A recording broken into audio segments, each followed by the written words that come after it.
Mr. Jonathan Majors falls through a window during the set or on the set of Daily Wire, the Daily Wire film. Here's some video, and I have an update. Here we go, guys. Ready? In 3, 2, 1, action!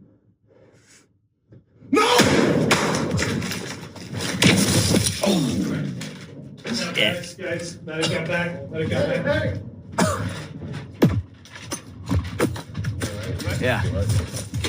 Good? I'm good. You good? I'm good, right? Did we shoot it? We shot it. Use it.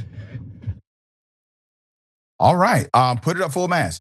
So this has sparked some response and reaction. You just saw the video, Jonathan Majors. He has a new action movie backed by Ben Shapiro's The Daily Wire. And Dallas bonfire legend, Sonia's bonfire legend, is facing scrutiny following an on-set accident and a crew strike. The IATSE called a strike against the production on March 26th over a series of labor issues, not just this one, but other ones as well. The union attempted to sign a contract with the production in order to secure payment into the union's health and pension funds. However, things got more serious as the safety concerns grew over the past 5 weeks of production. Producers have not denied any of the allegations. Deadline spoke with several crew members who have since stopped work on the production, who say the strike effort gained steam at the top of last week after a Major's co-star accidentally tumbled out of a window while filming a scene. In a statement to Deadline, so the representatives wrote, quote, that the actor, the co-star, is doing well and is was taken care of immediately by production, end quote. JC did not feel unsafe on the set, continues to have a positive experience working on the project, the rep added. Now, this is the job, okay? While there seems to have been the inciting event for the strike, crew members who walked off the job tell Deadline that it was just the tip of the iceberg in terms of their concerns. Multiple workers corroborated incidents involving props falling onto crew, including a rigged tree branch that hit the set medic.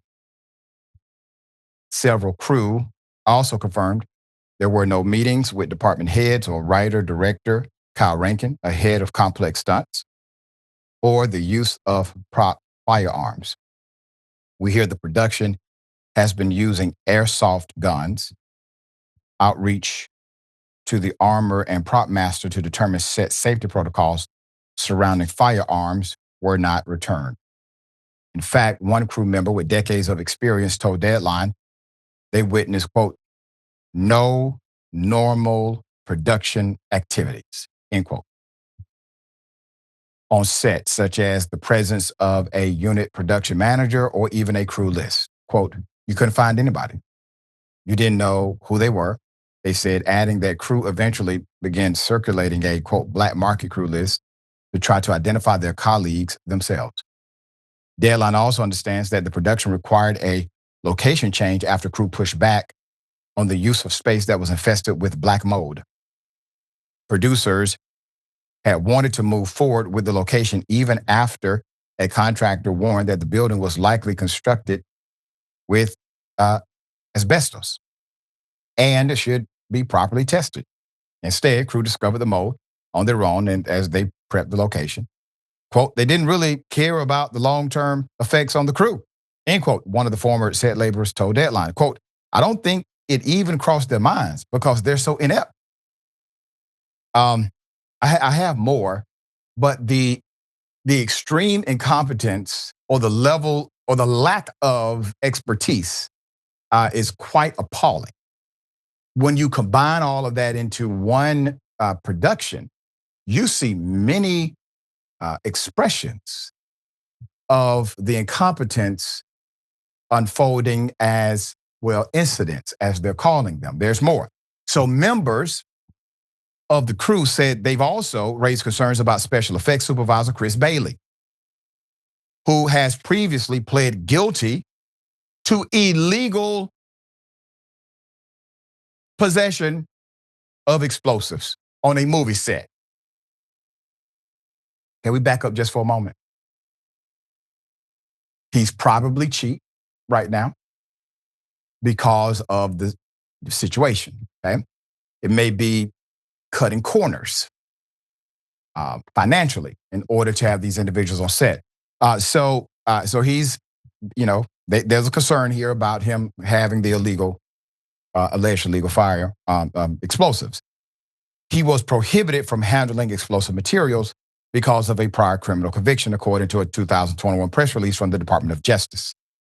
The special effects supervisor on a movie set is responsible for designing and executing practical in-camera effects such as explosions, pyrotechnics, rigs, atmospheric elements. When reached by Deadline, Bailey called that incident a, quote, paperwork infraction and said no pyro was mishandled, end quote.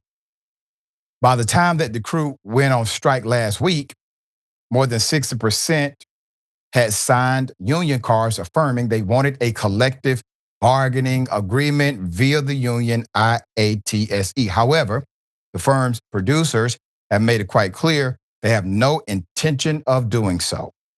In response to Deadline, Sonnier said, quote, the entire industry is in a free fall due to strikes.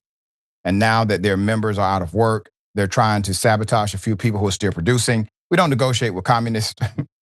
It's the statement that's after his previous statement when he first reported the news of the union's efforts, in which he said he and his fellow producers were, quote, too busy being badasses, blowing ish up, flying helicopters and killing movie terrorists to concern ourselves with 4 a-holes with signs on the sidewalk and their illegitimate strike. Yeah.